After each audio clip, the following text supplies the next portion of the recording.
traducciones de todos sus poemas, ¿verdad, profesor? Entonces, no solo nos va a hablar de la obra de Cavafis, sino nos va a leer al final de la conferencia una serie de traducciones nuevas. Entonces los dejo con el gran poeta griego y con el profesor. Gracias, María Mercedes.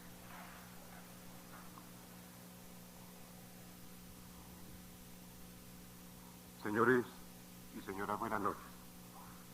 Quiero empezar agradeciendo la gentileza de su presencia aquí esta noche, cuando vamos a referirnos al poeta griego Constantín Cavafis, y expresarle mi gratitud a María Mercedes Carranza, quien me ha invitado a venir a este recinto ilustre ante un auditorio escogido para recordar la vida y la obra de quien fuera uno de los grandes poetas de este siglo. Mi intervención esta noche comprende dos partes. En primer lugar, unas reflexiones sobre Constantín Cavafis escritas especialmente para esta oportunidad. Y para finalizar, la lectura de unas traducciones de poemas inéditos de Constantín Cavafis que no figuran en las traducciones de los poemas canónicos que publicara en 1985.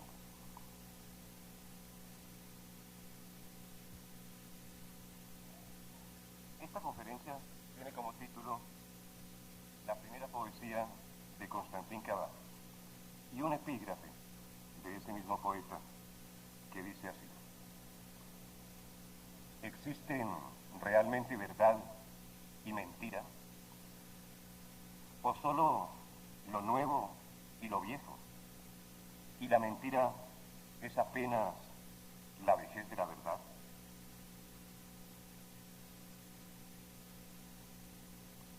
Contradictorio como la vida misma es también el destino de las obras de arte.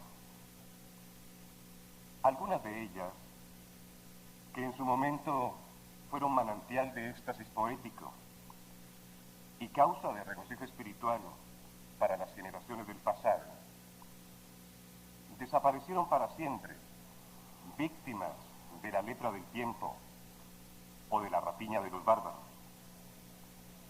Otras han sido recuperadas entre las arenas o arrancadas a la voracidad indiferente de la tierra y hoy se exhiben en los museos como testigos de un esplendor que sin ellas no hubiéramos podido imaginar. La resonancia universal que ha alcanzado la obra del poeta Constantín Cavafis es un ejemplo reciente de estas contradicciones del arte. Trabajados durante 25 años en la suave penumbra de su apartamento de la calle Lepsius, con la paciencia de un alquimista y el rigor de un orfebre exquisito, nos parece como si el propio Cavafis hubiese destinado aquel puñado de poemas a desaparecer después de su muerte, tanto de la memoria de sus contemporáneos como de las amarillentas páginas de las revistas donde se publicaron por vez primera.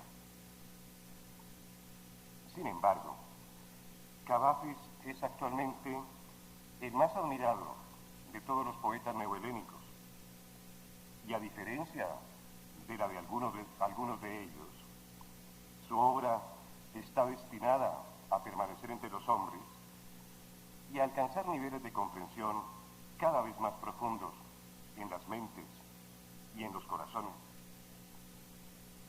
Casi un centenar de traducciones ofrecen un trasunto de su obra poética a los lectores de varios idiomas, y la bibliografía acumulada en torno es impresionante por la calidad de sus exégetas y por la diversidad de sus visiones,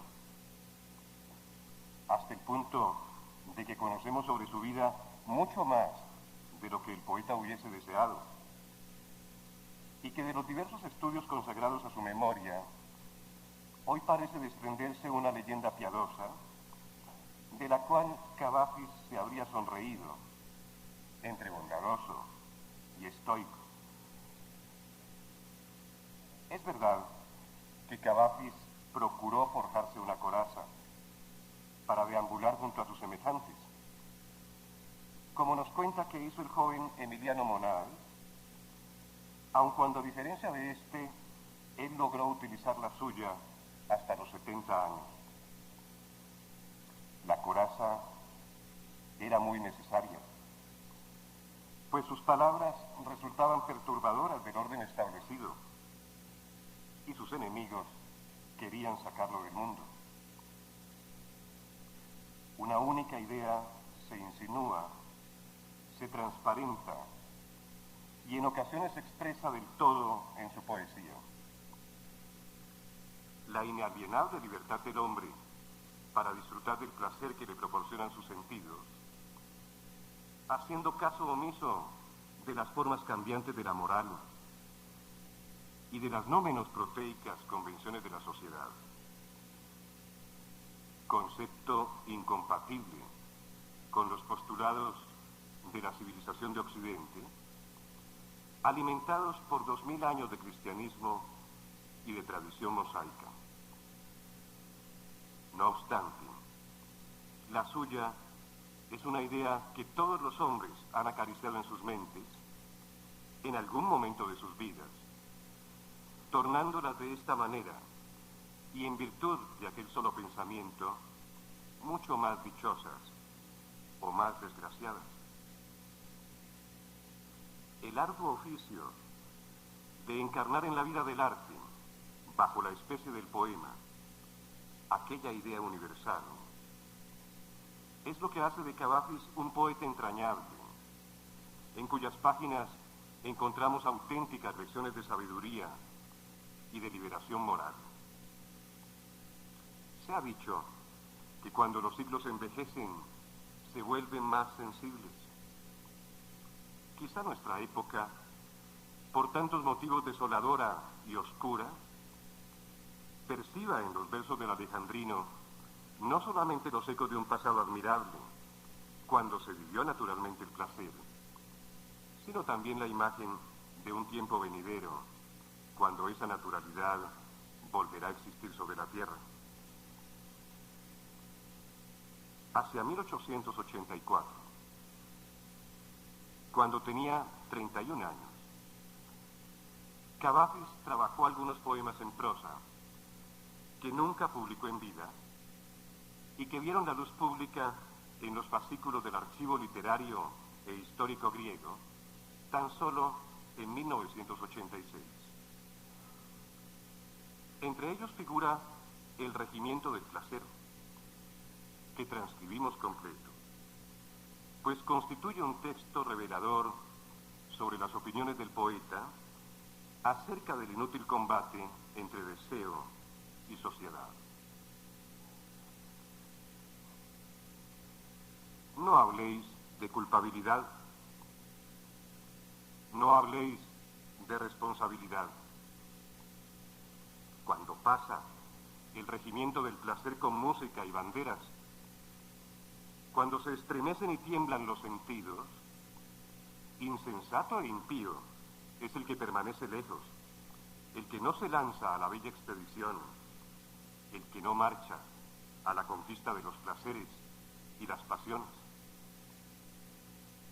Todas las leyes de la moral, mal comprendidas, mal aplicadas, son nada y no pueden resistir ni un instante cuando pasa el regimiento del placer con música y banderas.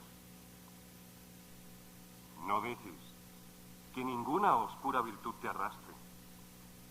Tu deber es entregarte siempre a los deseos, que son las criaturas más perfectas de los dioses perfectos. Tu deber es alistarte como fiel soldado, con sencillez de corazón, cuando pasa el regimiento del placer, con música y banderas. No te encierres en tu casa, ni te engañes con teorías acerca de la justicia, con los prejuicios sobre la recompensa que ofrece la mal constituida sociedad, No digas, tanto vale mi esfuerzo y tanto debo gozar. Así como la vida es una herencia y nada hiciste para ganarla como recompensa, así el placer debe ser también tu herencia. No te encierres en tu casa. Mantén las ventanas abiertas, completamente abiertas, para que escuches los primeros sones del paso de los soldados cuando llegue el regimiento del placer con música y banderas.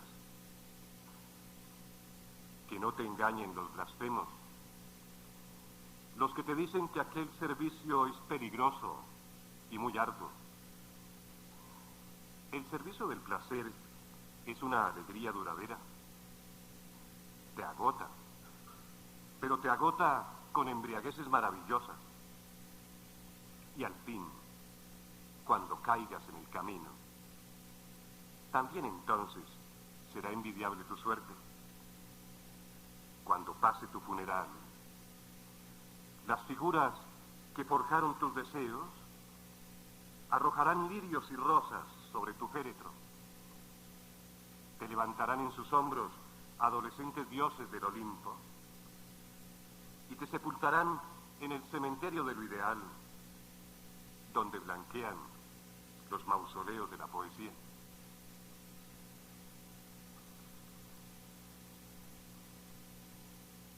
El regimiento del placer, resonando en los laberintos de la memoria, evoca para nosotros aquel otro cortejo con música y voces exquisitas que escuchó Antonio una noche desde las ventanas del palacio de Cleopatra, derrotado por los romanos y en una Alejandría sitiada por Octavio. El dios que abandonó a Antonio le arrebató también la vida y a su ciudad amada, la cima de las artes y del deleite sensual.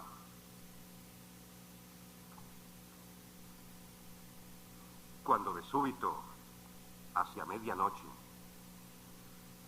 escuches pasar un cortejo invisible con música y voces exquisitas, no lamentes en vano la fortuna perdida, tus obras fracasadas, los planes de tu vida que terminaron volviéndose ilusiones.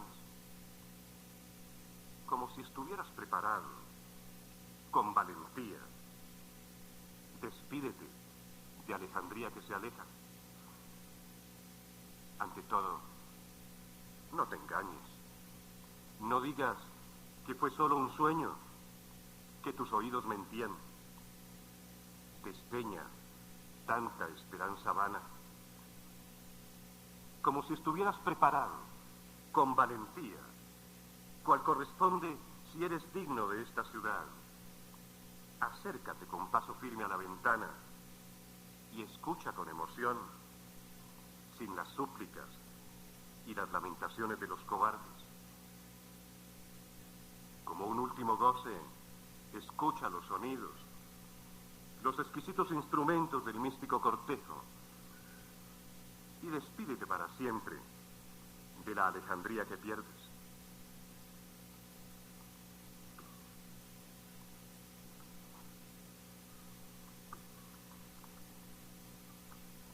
También para Cavafis fue Alejandría una urbe soñada, y la relación que con ella estableció en sus pensamientos llenó su alma de amor y de una emoción meditativa sus escritos.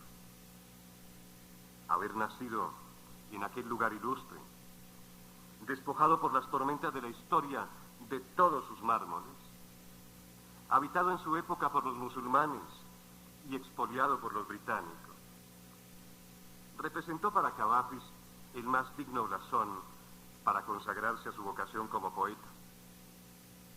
Pues la ciudad que hizo suya y que cortejó melancólicamente, vivió en la antigüedad helenística un pasado de gloria.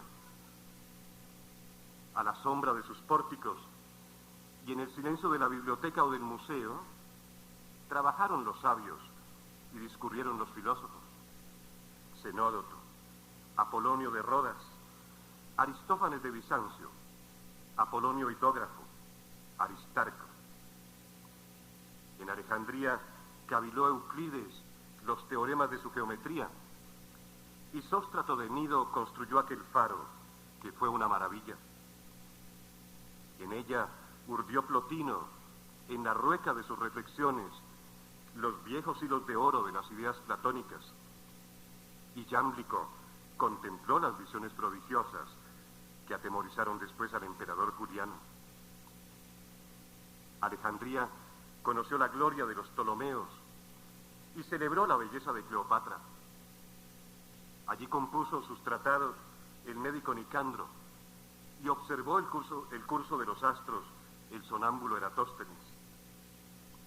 Aquella ciudad, que hollaron todas las razas y poseyó todas las riquezas, fue escenario de muchos desfiles victoriosos, pero también el centro mágico de las más atrevidas especulaciones sobre los dioses y de las cristalizaciones diamantinas del misticismo gnóstico.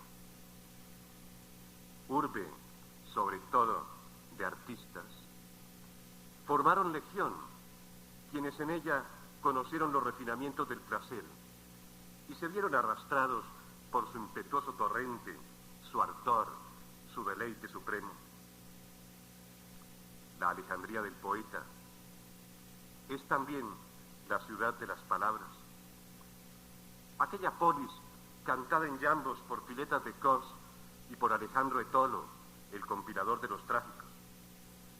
Por Calímaco de Cirene, quien recordó que el hambre es un remedio eficaz para el amor, y por Riano, el cretense. Por el siracusano Teócrito, quien tan noblemente la describió para su discípulo Eumenes en un poema de Cavafis. Y por los epigramatistas Nicias, Aratos, Posidipo y Edilo. Una tradición brillante y abolida, conservada de manera ruidosa en museos y antologías, que el poeta se propuso recuperar para sí mismo y por intermedio del arte para los lectores de buena voluntad. Con razón, uno de sus contemporáneos expresó que al morir Cavafis, Alejandría se transformó visiblemente, como si el poeta se hubiera llevado consigo al otro mundo el alma de la ciudad. En la poesía de Cavafis, como en las páginas de un libro olvidado, podemos percibir fragmentos de aquella Alejandría marmórea y lapidaria que floreció en la antigüedad. Son sus poemas históricos, los de la memoria universal, frisos y metopas para adornar templos interiores, cincelados con circunstancias humanas, siempre sobrios y con esa concisión que atribuimos al aticismo. Algunos de estos poemas, aquellos que reproducen temas del mito o de las rapsodias homéricas, están preñados de enseñanzas profundas, las cuales atraviesan los espacios de la mente con el aleteo de las parábolas. Otros, de una delicada ambigüedad, proclaman deleites de criaturas fantasmales, ataviadas con las máscaras de la más bella juventud, quienes, sin temor y a la griega, se entregaron al puro amor sensual. Todos ellos conservados durante años entre sus carpetas, para protegerlos de los hombres vestidos de negro, hebreos y cristianos, que hablaban de moral. Los poemas históricos, que encuentran en Alejandría su motivación inmediata, se extienden también sobre otras geografías de la imaginación, por tierras de Siria y plazas de Comagene, por los teatros de Antioquía y los talleres de Tiana, sobre aposentos perfumados en Sidón y sobre ríos que quedaban más allá de Fraata. Todo un mundo desaparecido, olvidado por los alejandrinos y por tantos otros, donde Cavafis habita con una naturalidad que en él procede de una amorosa costumbre y de una precisa elección de su espíritu. En cierta ocasión, para acentuar todavía más el carácter fragmentario y borroso de sus hallazgos verdables, Cavafis se obstinó en descifrar la inscripción de un antiguo epitafio en un poema acaso sin precedentes en la literatura universal.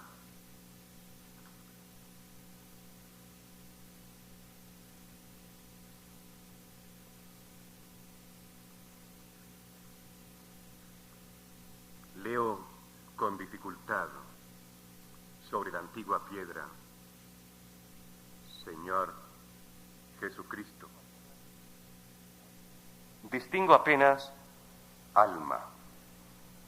Luego, en el mes de Atir, Lucio quedó dormido. Cuando mencionan su edad, cerca de vivió años, la cifra 27 dice que murió joven. Entre palabras borrosas veo el alejandrino.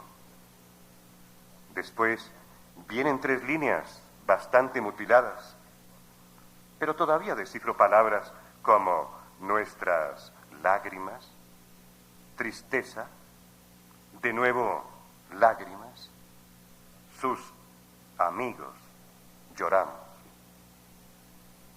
Me parece que Lucio fue tiernamente amado. En el mes de Atir, Lucio quedó dormido.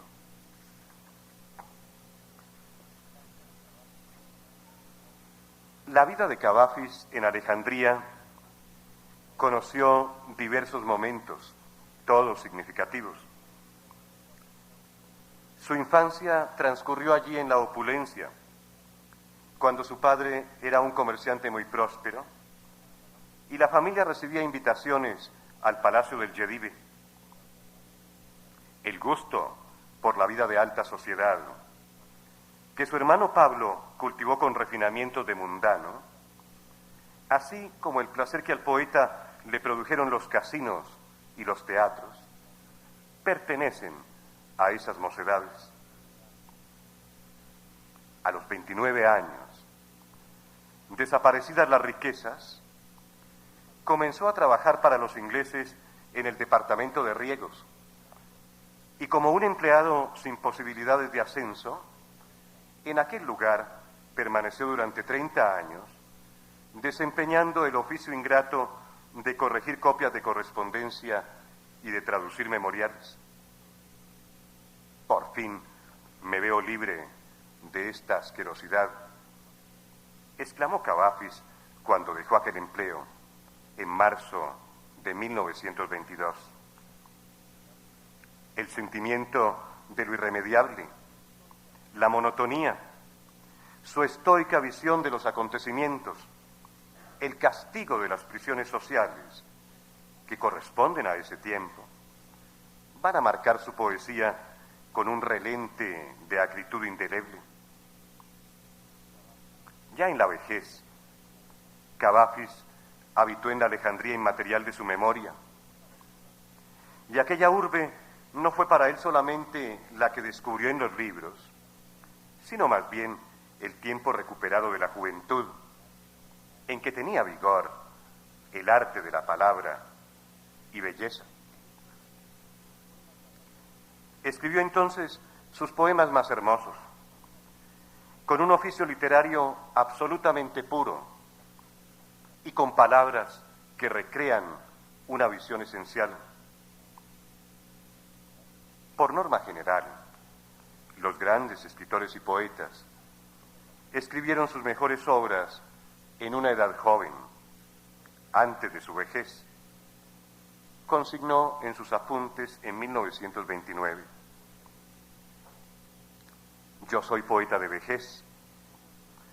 Los acontecimientos vivos no me inspiran inmediatamente. Es preciso primero que pase el tiempo. Después los evoco y me inspiro. Para mí, la impresión inmediata no es motivo de actividad. La impresión ha de envejecer para que se altere ella sola por el tiempo, sin que yo la altere. Antes que un poeta historiador, Cavafis es un poeta de la memoria. Y esta facultad se expresa en sus versos con la vivacidad de lo cotidiano. Cuando lo que él recuerda es su propio placer, el poema entero vibra con tanta intensidad que emociona nuestra alma y algo logra comunicarle de aquella su fuerza voluptuosa. El ideal de la memoria para Cavafis es el universo del deseo.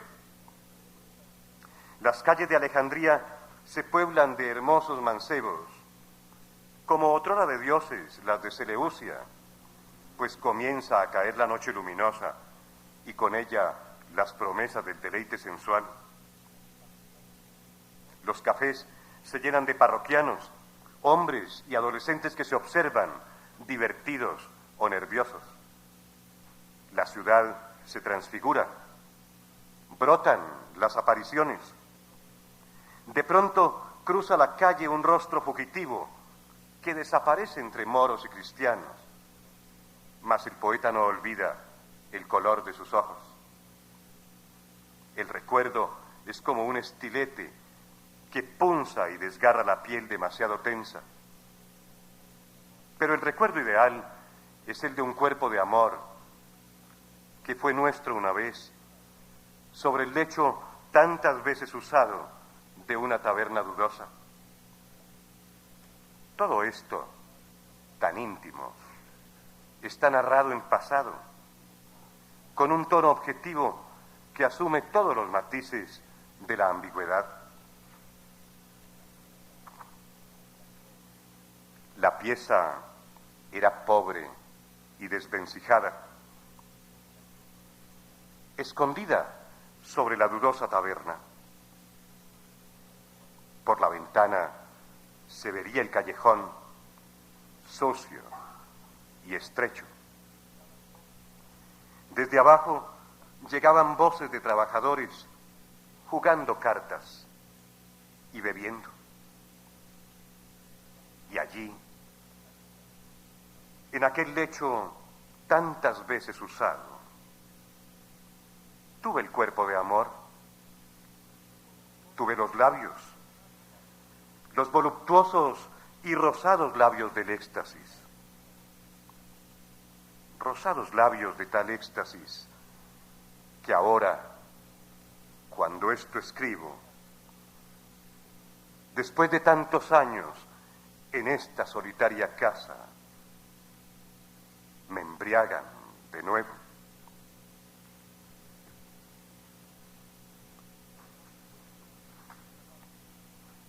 Por supuesto, Cavafis llegó a ser cada vez más explícito en su poesía y escribió Hermoso muchacho, allí donde sus traductores escriben actualmente Joven de buena presencia.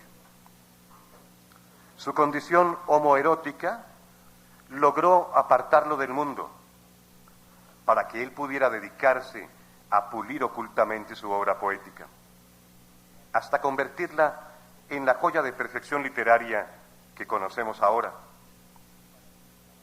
Pero aquella experiencia fue para él un drama doloroso, que le pareció siempre injusto.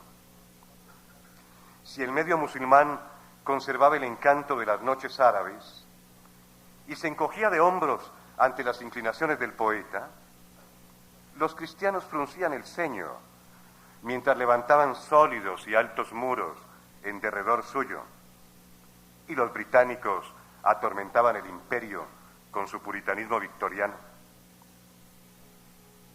Las miserables leyes de la sociedad, consecuencia ni de la salud ni del juicio, han ido empequeñeciéndonos a mí y a mi obra, han aprisionado mi expresión me han impedido dar luz y emoción a cuantos están hechos como yo.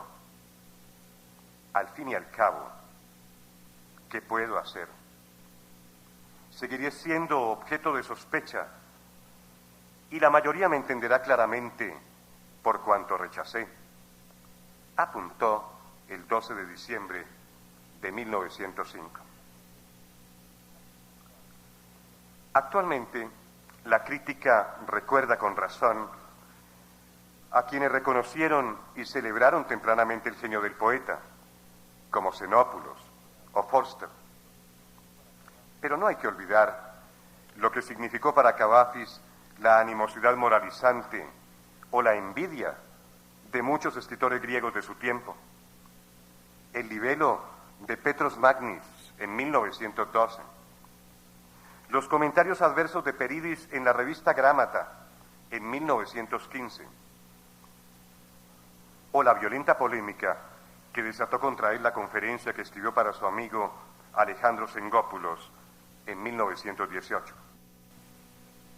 Y recordar los libros traicioneros que le consagró Timos Malanos, las interpretaciones políticas que hiciera de su poesía Stratis Circas, y hasta la biografía crítica que redactó sobre él Robert Lido, con insistencia banal sobre sus preferencias eróticas. Mi vida pasa entre fluctuaciones placenteras, entre proyectos amorosos, a veces culminados. Mi obra va en mi pensamiento. Quizá esto sea lo correcto. Así mi obra provoca diferentes explicaciones. Y mi vida amorosa tiene en ella su manifestación, oscura solo para los ignorantes. Si la manifestara a fondo, quizá no habría un terreno artístico suficiente como para moverme, para que me bastara. Trabajo como los antiguos. Escribían historia, hacían filosofía, dramas trágico-mitológicos, víctimas del amor tantos de ellos, igual que yo. Víctima del amor, el poeta Cavafis se empeñó en lo más noble, crear una obra poética, castigando su arte con una exigencia ardorosa y con una lúcida serenidad, y publicar esa obra, así fuese en hojas volantes, pues había puesto en ella ciertos sedantes de lenguaje y de imaginación que podrían adormecer en sus hipotéticos lectores, siquiera por un momento, los más encendidos sufrimientos de amor.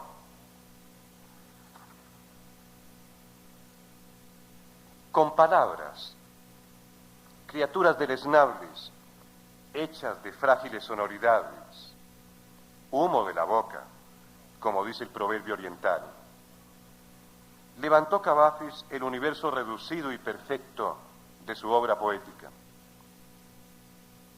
Con las voces 3 veces milenarias del idioma griego, expresó las perplejidades de su espíritu, los improperios de la suerte, las hondas cavilaciones que consiguió lucubrar sobre el destino, el afán de las horas que una tras otra nos abandonan, la melancolía de envejecer y los rigores del arte. Con palabras, arcaicas o modernas, evocó también las vicisitudes de un vasto período en la historia de su raza y revivió ante nuestros ojos el esplendor de las ciudades helenísticas, las cortes embriagadas de perfumes, los templos de las divinidades del placer, el ajetreo del sofista en sus batallas de vocablos y los epitafios ruinosos de quienes iluminaron fugazmente el mundo con su belleza carnal y después se perdieron para nosotros como los muertos. Con palabras, finalmente, procuró conocer los laberintos de su alma y arrancarles los ecos de la sensualidad y del deseo para conmovernos de manera entrañable y acercarnos al misterio de nuestro propio ser. La obra de Cavafis vive entre nosotros para demostrarlo. Por lo demás, y para terminar esta conferencia, he aquí lo que Cavafis pensó algún día al respecto. Frecuentemente observo la poca importancia que atribuyen los hombres a las palabras. Me explicaré. Un hombre sencillo tiene una idea, condena una ley o una opinión generalmente aceptada.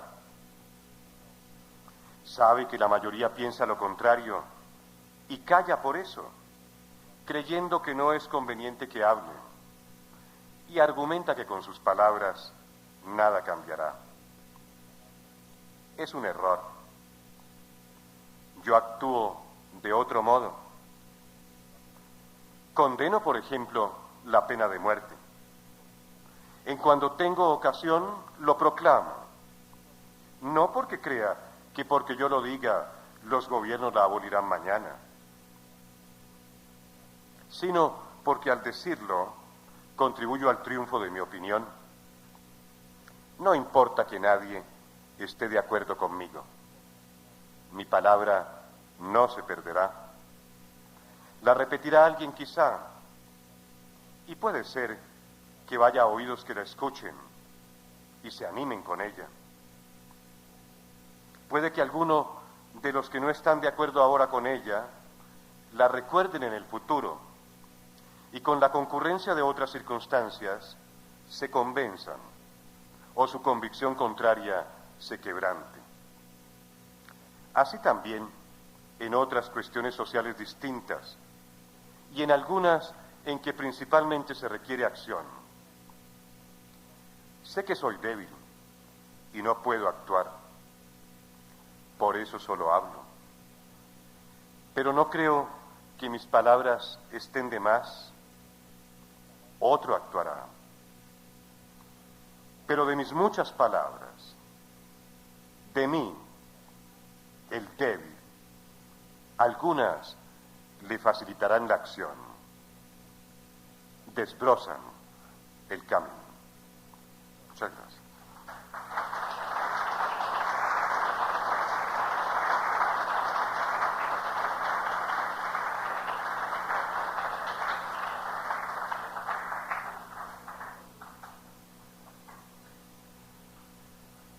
Quisiera leerles ahora algunos de estos poemas muy sensuales del poeta Cavafis.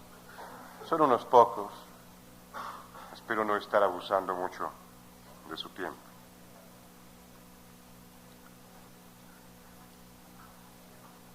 Ya no nos atrevemos a cantar las rosas, un poema escrito en abril de 1892.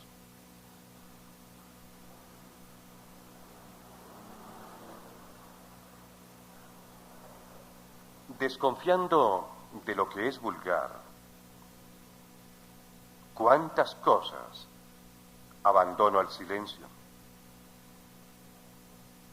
En mi corazón conservo escritos muchos poemas,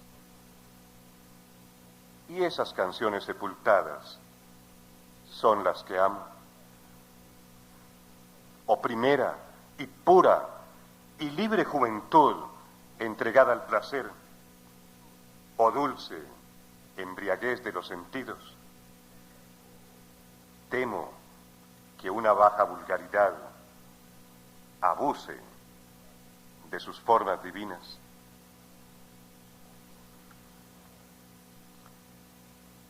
En la Casa del Alma, escrito en septiembre de 1894, trae un epígrafe del escritor belga Rodenbach.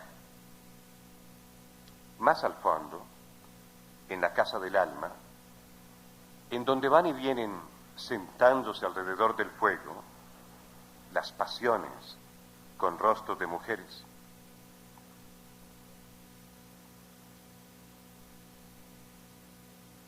En la Casa del Alma se agitan las pasiones. Hermosas mujeres ataviadas de seda y coronadas de zafiros. Desde el umbral hasta el rincón más oscuro, reinan por doquier. En el amplio vestíbulo, en noches cuando sienten arder su sangre, danzan y beben con los cabellos desceñidos. Fuera de la casa, pálidas y mal vestidas, con los despojos de sus días dorados, dan vuelta a las virtudes y amargamente escuchan el festín de las bacantes embriagadas, pegando sus rostros a los vidrios, silenciosamente, en profunda meditación, contemplan las luces, las joyas y las flores de la danza.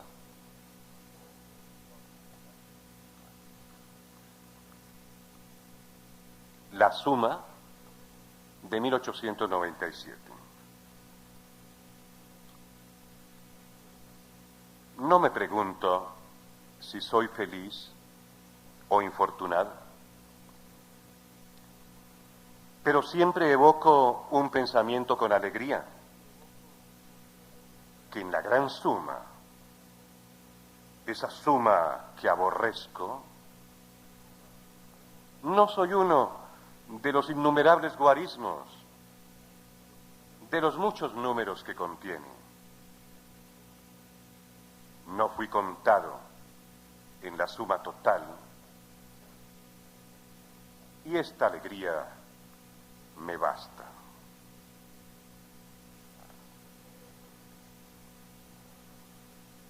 Ramos de Flores, de septiembre de 1897.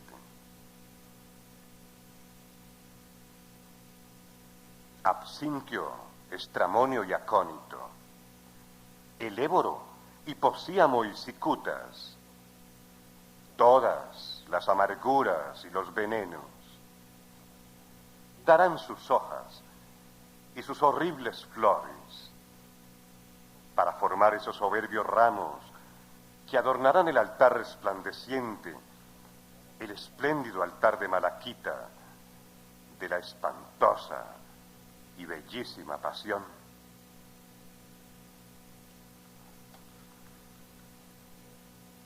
Creciendo en espíritu, de junio de 1903. Aquel que aspira a crecer en espíritu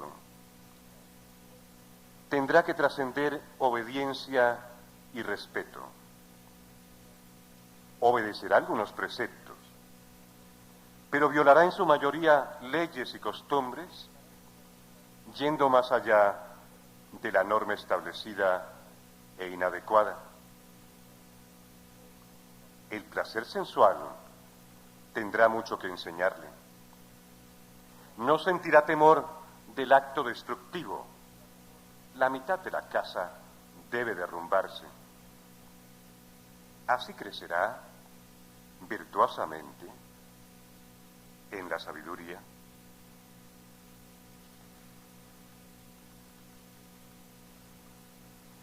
Septiembre de 1903.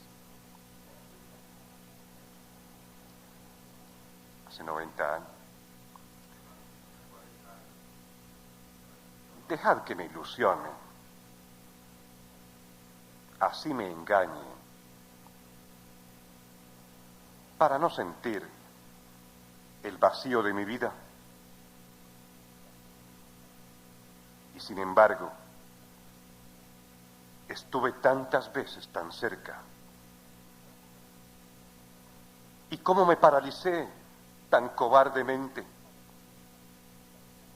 ¿Por qué contuve mis labios cerrados mientras sollozaba en mi interior mi vida vacía y mis deseos lucían ropajes de luto?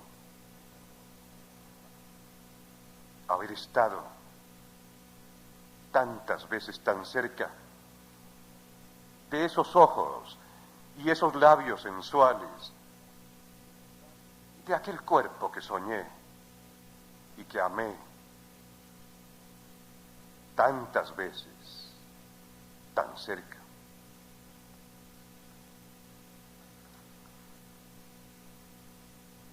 Diciembre de 1903.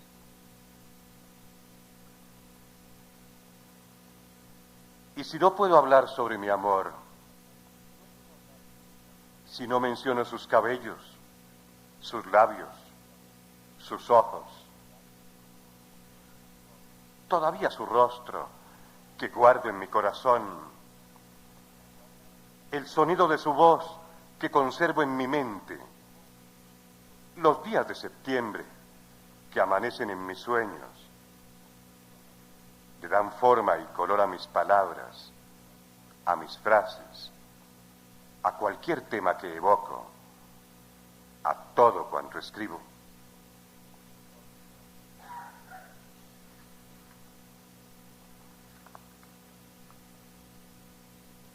En la escalera, escrito en febrero de 1904.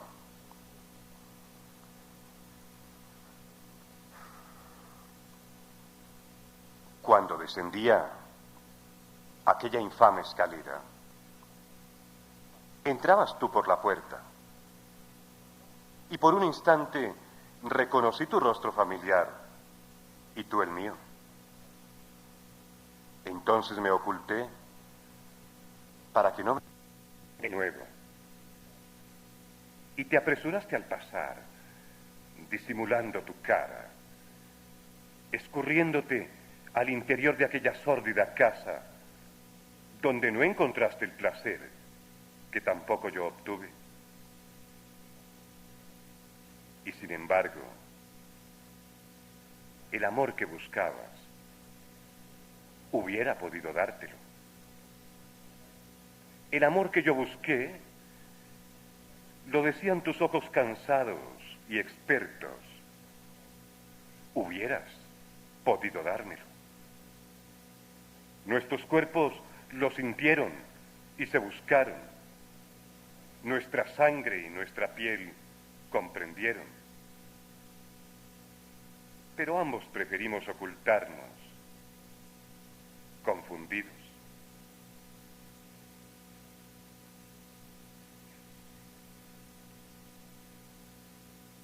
En el teatro, escrito en marzo de 1904.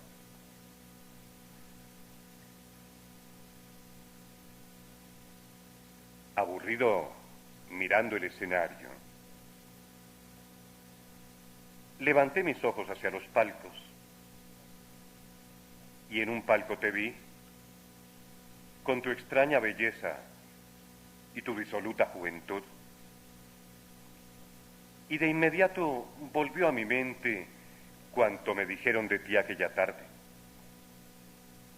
Y mi cuerpo y mi espíritu se sobrecogieron. Y mientras contemplaba robado tu lánguida belleza, tu cansada juventud, tus ropas escogidas con gusto, en mi imaginación seguía contemplándote tal como te describieron ante mí aquella tarde.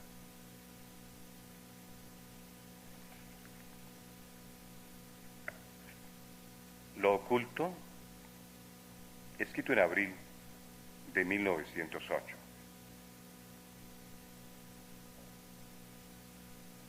De todo cuanto hice y dije, nadie intente saber quién fui yo.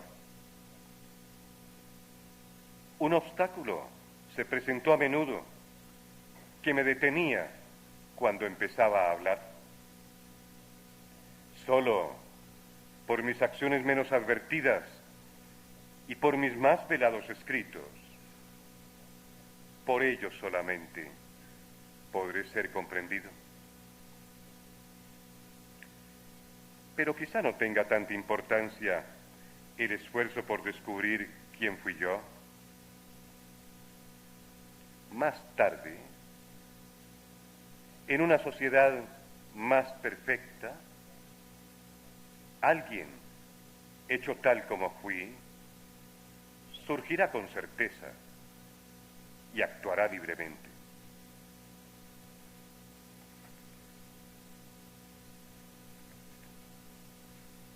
Rumor de amor, escrito en junio de 1911.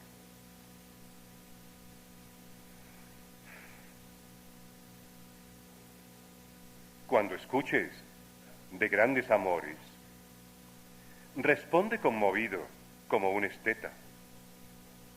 Sin embargo, dichoso como has sido, recuerda cuántas cosas creó tu fantasía.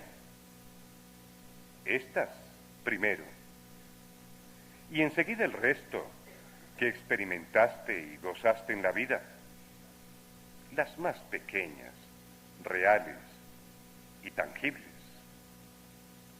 De amores como estos no estuviste privado.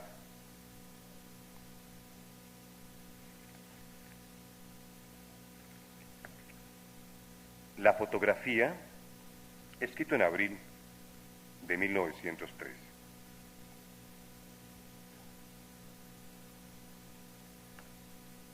En esta obscena fotografía vendida en la calle, a escondidas, para que no vea el policía. En esta fotografía pornográfica, ¿cómo pudo encontrarse este rostro de ensueño? ¿Cómo llegaste allí? ¿Quién sabe cuál vida envilecida y sórdida habrás vivido? Qué siniestro el ambiente cuando posaste para esta fotografía. Qué alma vulgar debe ser la tuya.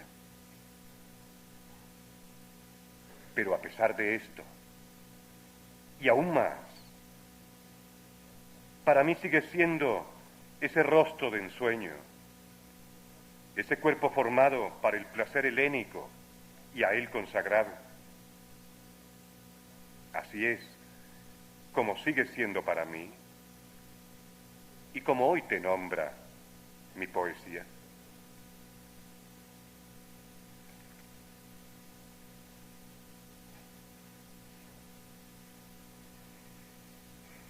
Me recliné y me acosté en sus lechos, escrito en septiembre de 1915.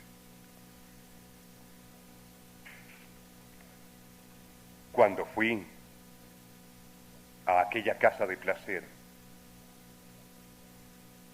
no me quedé en la sala donde se celebran con cierto decoro amores reconocidos. Fui a las habitaciones ocultas, me recliné y me acosté en sus lechos. Fui a las habitaciones ocultas cuyo nombre se considera vergonzoso, aunque no para mí, porque si así fuera, ¿qué clase de poeta, qué artista sería? Mejor ser una asceta. Estaría muy de acuerdo, mucho más de acuerdo con mi poesía, que gozar del placer en una sala promiscua.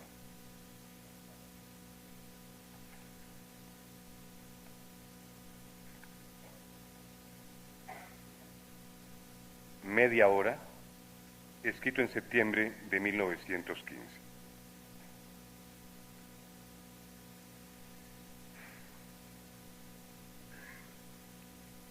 Nunca te tuve, y pienso que tampoco te tendré algún día. Unas pocas palabras, una cercanía como ayer en el bar, nada más. Es triste, lo confieso. Pero quienes servimos al arte, creamos a veces con la intensidad de la mente placeres que casi parecen físicos. aunque claro está, solo por corto tiempo. Así fue como ayer en el bar, piadosamente estimulado por el alcohol, viví media hora totalmente erótica. Y creo que así lo comprendiste y te demoraste a propósito un poco más. Esto era muy necesario, porque con toda la imaginación, todo el mágico alcohol, me hacía falta contemplar tus labios. Necesitaba tu cuerpo cerca de mí.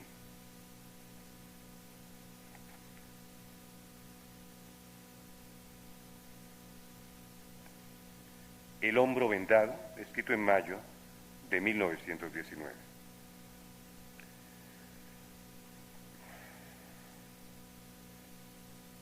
Me dijo que se golpeó contra una pared o que cayó.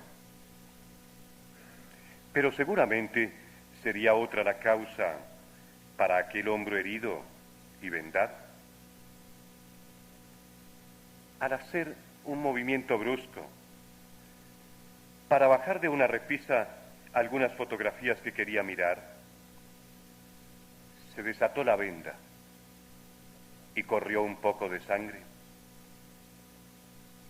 La rehice, demorándome a propósito con las vendas. A él no le dolía y a mí me gustaba ver su sangre. Pertenecía a mi amor aquella sangre. Cuando se fue, encontré junto a la silla un jirón ensangrentado del vendaje, un trozo de tirar a la basura, y que llevé a mis labios, y que en ellos mantuve durante largo tiempo la sangre de mi amor sobre mis labios.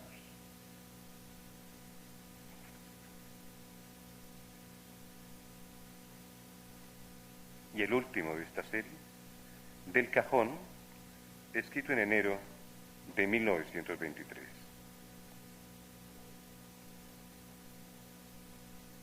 Pensé colgarla en una pared de mi aposento, pero la estropeó la humedad del cajón. Marco, no le pondré a esta fotografía.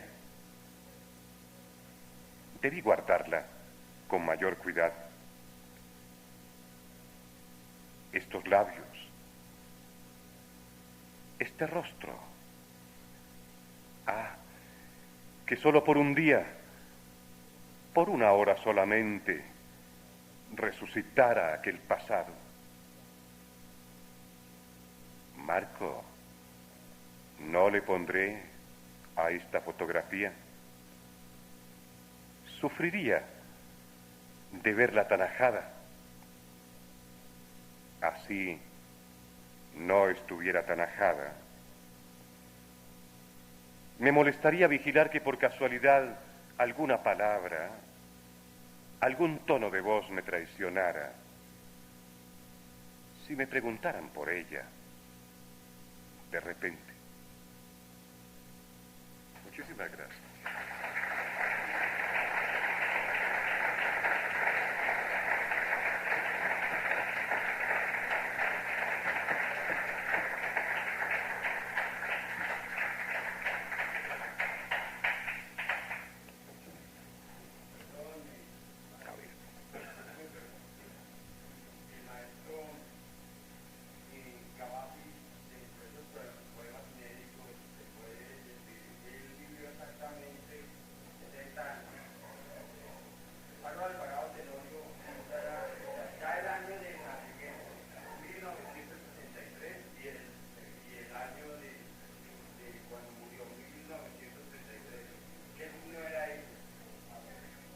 ¿De qué siglo era, dice usted? Yo pienso que es un hombre del siglo XX. aun cuando él procuró aparentar ser mucho más antiguo, ¿no?